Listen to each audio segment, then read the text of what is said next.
कमी वयात शिवला जाणारा ब्लाऊज। तर तुम्हाला अर्जंट ब्लाऊज जर आला असेल शिवायला तुमच्याकडे, तर तुम्ही कसा शिवाल हा मी व्हिडिओ तुम्हाला दाखवणार आहे। तो तुम्ही आता बघा। याआधी पहिलं जोडून घ्यायचं आहे। अस्तरचा प्रत्येक भाग हा आपला तयार आहे। जोडून मी घेतलेले आहेत। हो का, ही क्रॉस पट्टी, कटोरी, ही बाही आणि ही कटोरीला जोडला गेलेला हा भाग जो आहे, हे सगळे मी असे जोडून घेतलेले आहेत सगळे। आता ते कसे परफेक्ट जोडायचे ते मी दाखवणार आहे व्हिडिओमध्ये। हा क्रॉस पट्टीचा भाग मी असा आधी जोडून घेतलेला आहे पहा। आता तो मी ह्याला जोडून घेणार आहे। अशा पद्धतीने मी आता हे असे डायरेक्ट झटपट ब्लाऊज शिवायचं असेल तर मी अशा पद्धतीने जोडून घेऊ शकतो। हे तर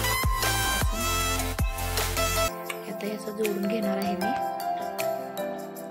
अशा पद्धतीने आपले हे दोन भाग जोडून तयार आहेत। हे बघा, हे अशा तऱ्हेने दोन्हीकडचे दोन भाग आपले हे तयार आहेत जोडलेले।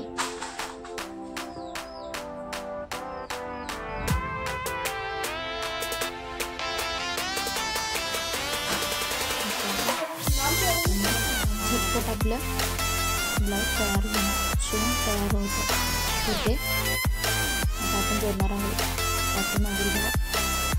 हा असा मी ब्लाऊज पूर्णपणे जोडून घेतलेला आहे। पहिला कटोरी जोडून घेतली, पहिला अस्तरचं कापड जोडून घेतलं होतं, त्यामध्ये कटोरी जोडली, क्रॉस पट्ट्या जोडून घेतल्या, जे आपण काजे आणि आईचं घर करतो ते जोडून घेतलं।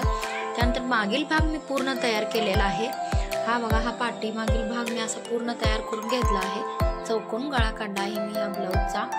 आणि त्यानंतर मी हे दोन्ही भाग समोरचे हे ह्याला जोडून घेतलेले आहेत अशा तऱ्हेने। आणि हो का, अशा सुंदर पद्धतीने माझा ब्लाऊज पूर्णपणे त्या ब्लाऊजला अजून फिटिंग करायचं आहे, तरी सुद्धा किती फिनिशिंग दिसतंय बघा, गळा वगैरे असं पूर्ण। आणि त्यानंतर मी ह्या बाही, दोन्ही बाही ह्या जोडून घेतलेल्या आहेत बघा। अशा तऱ्हेने आपले ब्लाऊज शिवून तयार आहे। आता मी याला फिटिंग करणार आहे। फिटिंग केलं की खूपच सुंदर ब्लाऊज दिसतो, फिनिशिंग सुद्धा त्याला छान येत आहे। अशा पद्धतीने तुम्ही अर्जंट किंवा फास्ट कोणाला ब्लाऊज शिवून हवा असेल तर अशा पद्धतीने तुम्ही शिवून देऊ शकता। व्यवस्थित आपला ब्लाऊज असा तयार होऊ शकतो। आणि हो का, असा सुंदर पद्धतीने असा ब्लाऊज आपला तयार झालेला आहे। तुम्हाला व्हिडिओ आवडल्यास लाईक करा, शेअर करा, सबस्क्राईब करा।